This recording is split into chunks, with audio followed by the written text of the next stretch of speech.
अपने गुरु महादेव साहब दीदी और यहाँ उपस्थित तमाम गुरु भाई बहनों को मेरा प्रणाम।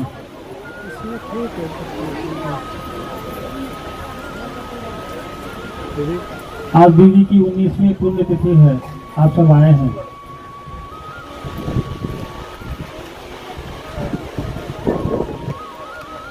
गुरु भाई और गुरु बहन के रूप में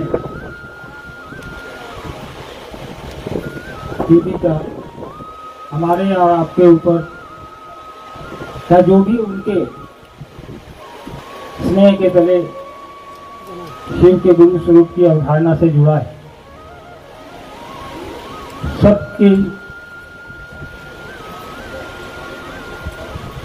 सबका ख्याल वो एक नज़र से एक तरीके से रखते थे। जैसे अभी एक गुरु भाई ने कहा ना कि कार्यक्रम था और पैसे खत्म हो गए तो दीदी ने कहा कि हम अपने गहने बेच देते हैं, गुरु भाइयों का भोजन जरूरी है। तो बात यहाँ इसकी नहीं है कि पैसे खत्म हो गए, बात इसकी है कि गुरु भाइयों का भोजन कहाँ से आएगा। ये भाव तब तक नहीं हमारे आपके अंदर उमड़ेगा जब तक एक मातृत्व का भाव, एक ममता का भाव हमारे आपके अंदर नहीं आएगा। तो दीदी के लिए लाखों की संख्या में गुरु भाई बहन जो हमारे आपके जैसे थे,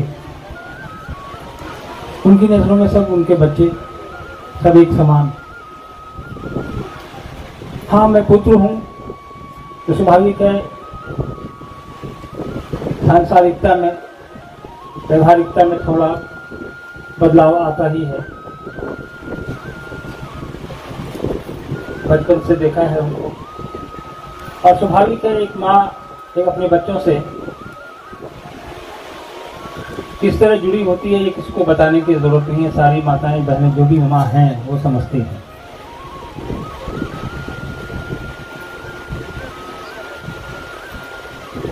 किसी भी बच्चे की जो धरती पर आता है आँख खोलता है, उसकी पहली गुरु सांसारिकता में लोग कहते हैं कि माँ होती है।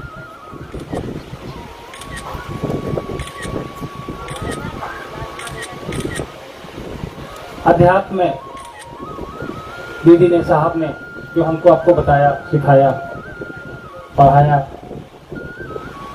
उसके अलावा सांसारिकता में भी हम लोगों को एक माँ के तरफ, एक माँ का जो दायित्व होता है सांसारिकता में, वो उन्होंने निभाते हुए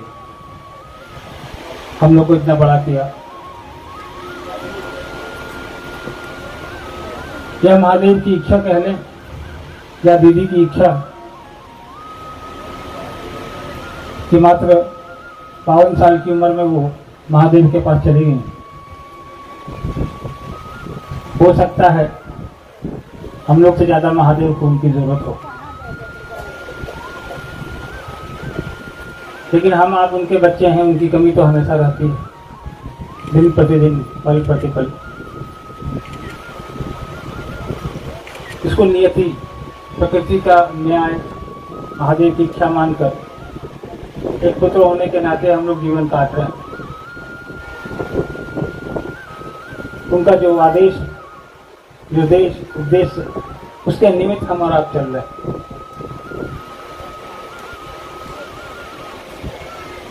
उन्होंने जीवन में जो त्याग दिया गुरु कार्य के लिए, वो बताने की जरूरत नहीं है, सारे लोगों ने पढ़ा भी है, कई गुरु भाइयों से सुना भी होगा।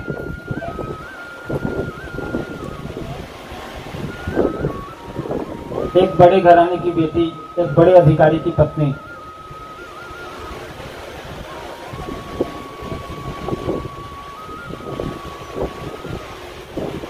उनको सांसारिकता में किसी चीज की कमी नहीं, घर में नौकर, गाड़ी, सब कुछ।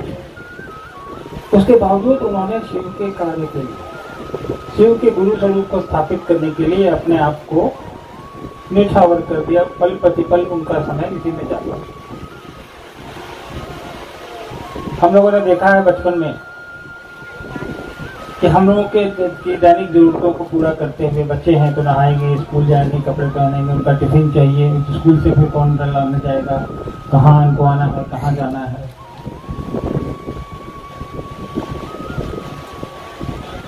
करते हुए वो कई दफे गुरु चर्चा के निमित्त पूरी रात जगी रह जाती थी।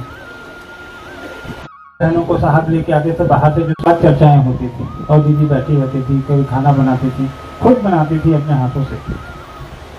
नौकर रहता था तब भी सरकार की तरफ से उपलब्ध था नौकर खाना बनाने वाला। कभी कभी देखने हम खुद बनाएंगे गुरु भाइयों का खाना।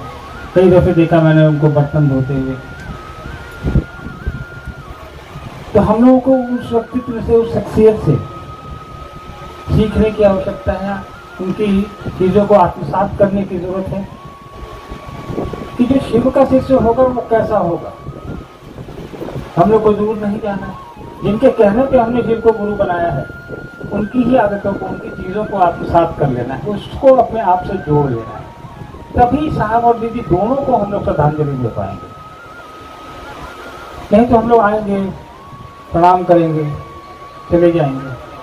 ये भीड़ हर साल बढ़ती चली जाएगी, बढ़ रही है। लाभ नहीं होगा।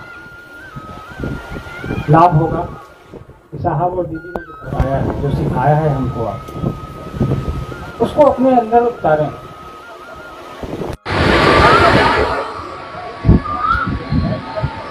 और ऐसा नहीं कि नहीं उतर रहा है, उतर रहा है, लेकिन थोड़ा और हम लोग को प्रयास करने की जरूरत है और थोड़ी ताकत लगाने की जरूरत है। एक पुत्र होने के नाते, एक बच्चे होने के नाते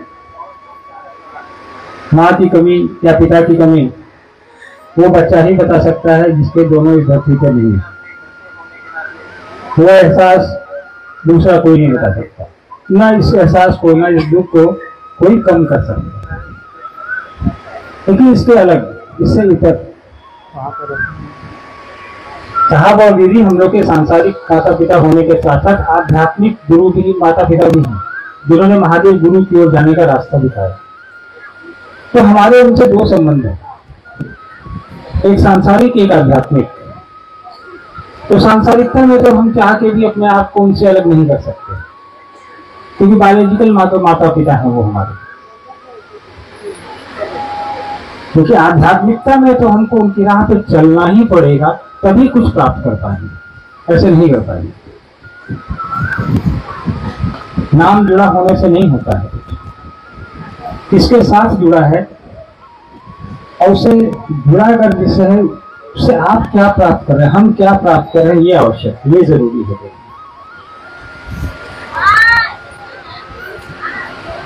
दीदी को जीवन में मैंने कभी बहुत कम दुखी होते देखा। कभी वो नाराज बहुत जल्दी नहीं होती थी, गुस्सा नहीं होती थी। मुझे जीवन में याद है, मैं बचपन से थोड़ा शैतान प्रवृत्ति का रहा हूँ। मुझे नहीं याद है कि माँ ने कभी मुझे थप्पड़ मारा, हमको याद ही नहीं है, मुझे पता ही नहीं है, याद ही नहीं है। अब सोच लीजिए, जब से याददाश्त है तब से याद नहीं है, तो उससे छोटे में तो मैं ही मारा होगा, तय बात है। तो उनका स्नेह, उनको गुस्सा होता बहुत कम देखा हमने, बहुत कम। क्या मुझको कहीं याद करने को तो मैं याद नहीं कर पाऊंगा कि दीदी को गुस्सा होते कब देखा था मैंने। जब वो बीमार पड़ी थी उस समय के लोग, गुरु भाई बहन यहाँ उपस्थित हैं बहुत सारे। उसके पहले से पुराने लोग हैं, मंडल चढ़ाए ही। अभी आपने आशीष जी को सुना, जो घोषक महोदय खुद माँ के साथ इन्होंने समय बिताया है। काफी उपवन में रहने वाले कई लोग, कई गुरु भाई बहन जिन्होंने दीदी के साथ समय बिताया है, वो आज भी हैं, साहब दीदी की व्यवस्था से जुड़े हुए। ये उनका स्नेह है साहब दीदी के प्रति, उनकी आस्था है, इसलिए वो यहाँ टिके हैं। उनका एक विश्वास है साहब दीदी की व्यवस्था के प्रति, साहब दीदी ने जो रास्ता दिखाया है उसके प्रति। आप लोग उसी आस्था और विश्वास के तहत यहाँ तक पहुंचे हैं। क्या दीदी की पुण्यतिथि है, चलना चाहिए वहां पे। यह अलग बात है कि आप लोग को कष्ट हो रहा है, गर्मी है, बैठने की जगह नहीं है, ये हम लोग महसूस कर रहे हैं। लेकिन दीदी ने हमको, आपको जब यहाँ तक पहुंचाया है, ले आई है खींच के, इस बात का भरोसा रखिए, हम लोग के लिए अच्छी व्यवस्था भी वही लोग करेंगे। जहाँ से आप जैसे, हम जैसे लोग बैठ के महादेव का काम कर सके, उनका नाम ले सकें, साहब दीदी के उद्देश्य पर चल सकें,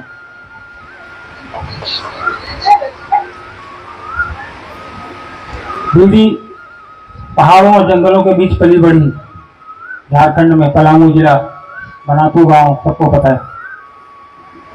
दीदी को भी प्रकृति से बहुत लगाव था, पेड़ पौधा, जो लोग पूरा देखा होगा दीदी के बालकोनी में से तो सब्जियां गमलों में उगाया करती थी। गमलों में उनका नींबू का पेड़ होता था।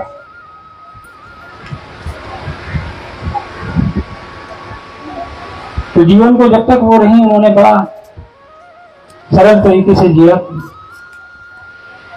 कभी अहंकार उनके अंदर नहीं रहा कि हम एक अधिकारी की पत्नी हैं या जमींदार की बेटी हैं। आज उसी का फल प्रतिफल कहें, करोड़ों की संख्या में गुरु भाई बहन दीदी को याद करते हैं, स्मरित करते हैं, प्रयास करते हैं कि उनकी कही बातों के अनुसार चलें। आप लोग यहाँ आए हैं, थोड़ी अव्यवस्था है, हम ये तो नहीं कहेंगे कि हम लोग चाह के नहीं कर पा रहे हैं,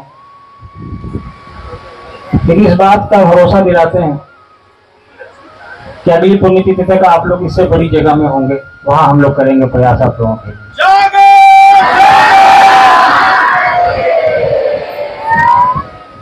और साहब दीदी का आशीर्वाद, आप लोग का स्नेह और महादेव की दया, इसकी नितांत आवश्यकता है।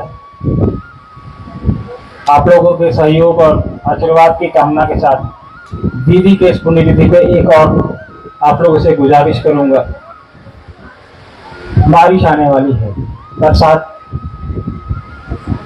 कम से कम एक आदमी दीदी की स्मृति में एक पौधा जरूर लगाइएगा, ताकि याद रहे दीदी आप लोग के लिए, और उसको बचाने का प्रयास करिएगा। पौधे लगा के छोड़ देंगे तो कोई फायदा नहीं है। बच्चे को हम लोग अगर पैदा करते हैं तो उसका पालन पोषण करते हैं ना, उसकी जिम्मेवारी हमारी होती है, अन्यथा आप छोड़ देंगे तो उस बच्चे का भविष्य अंधकार में हो जाएगा। तो पौधा भी उसी तरह है, तो उसको लगा, जब आप देखेंगे तो दीदी आपको स्मरित होगी। जैसे आज भी हम लोग यहाँ देखते हैं कि पौधा हम लोगों ने साहब से लगवाया है, वो आज भी जब हम लोग पौधा यहाँ गिनते हैं तो कहते हैं ये साहब ने लगाया था।